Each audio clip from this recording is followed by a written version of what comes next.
Welcome to FryAI. Hope you had a great weekend. Let's jump right into the news. First up, Cruise, GM's robotaxi service suspends all driverless operations nationwide. Now, this was self-imposed. They did this because the California Department of Motor Vehicles this week revoked the license for Cruise, which recently began transporting passengers throughout San Francisco. And one of the reasons why the license was suspended is because Cruise had problems with running over passengers on the street, and in one case even dragged a passenger over 20 feet under the car. Very crazy times. Cruise, if you don't know what it is, it's basically like an Uber, except it's driverless. It operates the same way. You'd have an app, ask Cruise to come pick you up, and a Cruise car without a driver comes to pick you up and takes you wherever you want. So it was in San Francisco. California has suspended their license.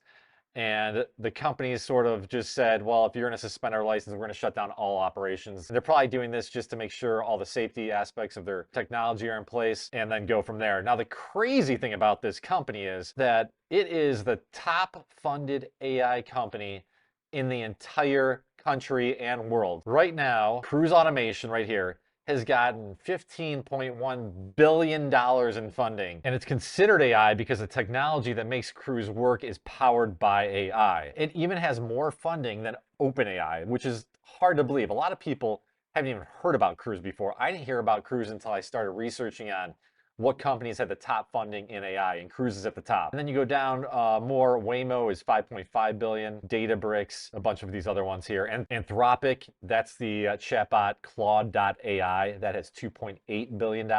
That's a big player, but $15.1 billion has been raised for Cruise. The company was bought out by GM a little while back, and they had plans to make $1 billion a year from Cruise. And this has completely put that at a halt. So it's going to be interesting to see what happens with this company. We'll keep an eye out for it. Inevitably, you've got to think that a driverless Uber is in the works and it will one day be here. It's just a matter of time. You know, I'd like to compare the Cruise accidents compared to human-based driving. And I'm pretty sure that the Cruise driving is probably way safer than human-based driving. So that brings up the question, what's good enough to allow that technology to be used on the streets according to these regulatory bodies in California? Get into that next story. So this is a very interesting thing that you're going to see more and more about. People are speaking with ChatGPT for hours. So if you've seen the movie Her, it's sort of similar to that. In that movie, Joaquin Phoenix chats with AI voice Samantha, who was Scarlett Johansson in the movie, for hours and hours. And pretty much you can do that right now with ChatGPT. Now, ChatGPT, it doesn't log the same amount of long-term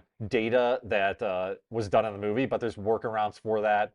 Replica is a company that you can make a character and a custom character and talk with it for hours on end. So right down here, there's some examples we'll go over. This guy says, I've been using the voice function since yesterday and noticed that it makes breathing sounds when it speaks. He's talking about ChatGPT here. He goes on to say, and today, actually a minute ago, it coughed between words while answering my questions. So these chatbots are becoming more and more human-like in their abilities to throw in those little quirks like coughing and saying ums and things like that. Here's another example. This guy puts on headphones for a walk and he uses it to talk with ChatGPT, and he's trying to think through a novel idea. So he's basically just talking back and forth with ChatGPT on his walk to get ideas for his novel. And, you know, no one else is going to be able to do this because what kind of friend is just going to want to listen to you talk about a novel for an hour straight? You'd have to pay someone to consult you for this. This is done for free for ChatGPT, and it's super easy. You can do it right now on the app if you've got the paid version for ChatGPT. And this guy says, guy or girl, I'm not sure here, but my new morning drive involves chatting with ChatGPT through his speakers and AirPlay. It brings up that whole thing of loneliness, right? Like if you're lonely and you want to talk to someone, ChatGPT or AI is always there for you. It could go down that rabbit hole where people are going to have more AI friends. They're going to speak more with AI than they will any other humans in their lives. Why? Because the AI is always there. They're always going to support them no matter what. They're not going to get into arguments with them. They're going to be their best friend. They're going to know every single detail about the person talking to them. You know, again, there's no pushback, nothing. It's just going to be like your best friend you can imagine in life. So why would you ever want to talk to a human when we can talk to an AI robot or AI chatbot? So I think we're going to see more and more of that. Now, is that a good thing? Probably not, because it doesn't challenge people. You know, humans challenge each other, which is good. It probably makes you a better person because of that. AI is really not going to do that. It's just going to support you most of the time, no matter what. But there's pros and cons, right? So we'll see how that plays out. The last example here is taking it a step farther and people falling in love with chatbots. There's so many paths this can go down, but one of the paths is, you know, someone dating a chatbot. This already happened. I wrote a Twitter thread about it a little while ago. And if you search on Lazukers, at Lazukers, Lazukars, you'll see one of the stories about that, how people have married chatbots, have dated chatbots, because, you know, if someone can't find somebody and they've searched their whole life, well, there you go. Create a chatbot. It's the perfect person, companion, and, you know, that will satisfy all your needs, at least mentally. So that's that. We're going to see more and more of that. And again, like all these stories, we got to keep our eye on these because they change. The technology changes every single day, and it gets more interesting as we go. The final story tonight: Google strengthens Anthropic ties with $2 billion investment. We saw earlier in the first story, Anthropic has about a little over $2 billion in investments so far, which isn't much compared to OpenAI. I think it's about 10% or 20% of what OpenAI has, but it's one of the top chatbots out there. So the tech giant, which is Google, has already invested in Anthropic for over $500 million, and they agreed to contribute 1.5 billion more over time. So a total of $2 billion. That's what Reuters reports. And it goes on to say the company has also gotten money from Amazon. So it's two competing huge players in the tech field that are both invested in Anthropic, and they're pretty much just throwing monies at these chatbots because the payoff is so large. If ChatGPT or Claude.ai went out and you invest 1.5 billion or $2 billion in it, that's going to pay out 100-fold. So these tech companies that are already worth billions of dollars, you know, a billion here, a billion here, billion there, it's worth the risk for them to take these massive investments. Now, do I think ChatGPT and Claude.ai will survive together? I don't think so. But again, it's a gamble that's worth the price, worth the risk for these huge players like Microsoft and Amazon. One of the reasons why a company like Microsoft likes Claude.ai is because it's got more security measures in place. It's got this tool called constitutional AI. It's just their fancy word of securing the chatbot. And it's very important for sectors like healthcare, where data security is very important. So that's one of the reasons why Claude.ai stands out above ChatGPT. And another thing too, ChatGPT, you can only input so many characters. Claude.ai, you can input like 10 pages of a PDF or a book and have it summarize that.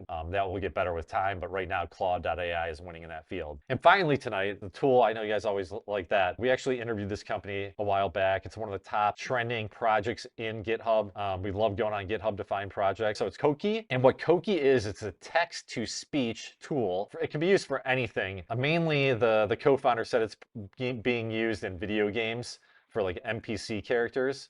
And that's where I think he sees it headed down the road. But you can go in right now for free, sign up for a free account and test it yourself. Let's just take an example here. So I already inputted some of this stuff right here. This is one of the coolest text-to-speech tools I've ever used. I just typed that in. You can put whatever you want in here. And the character, it's not New Yorker, but you can make whatever you want. I've got Andrew Chipper here, but you can make your own character and describe whatever you want as the prompt. So if you want someone that sounds like they've smoked 10,000 cigarettes and have a raspy voice, you can put their voice in here, or put that in as a text prompt and it will copy that for you. But we're just going to go with Andrew Chipper. Andrew Chipper is a predetermined voice or pre-assigned voice from Coqui. So we'll do that, save it, and okay, so we're going to play it here. This is one of the coolest text-to-speech tools that I've ever used. Okay, and there you go. So it sounds really pretty crystal clear there. They've got a ton of pre-installed voices that are very different depending on the tone that you want. This is going to be a big thing. It's already big. If you go on even TikTok or YouTube, a lot of the videos that are being uploaded are using this AI, and you probably would not even know it. They're that good, and they sound almost identical to human beings. There's like some kind of test out there that has a score of how good the voices are, and most of these new tools like 11 Labs and Coqui, they score very high because it's very hard to determine if they're human or not. So that's the tool tonight. Very cool tool. It's only getting better. Use it for whatever you want: videos, movies, video games. And there is a free tier, and even if you have to pay for it, it's very cheap to get started as well. Like $5 a month is the first plan.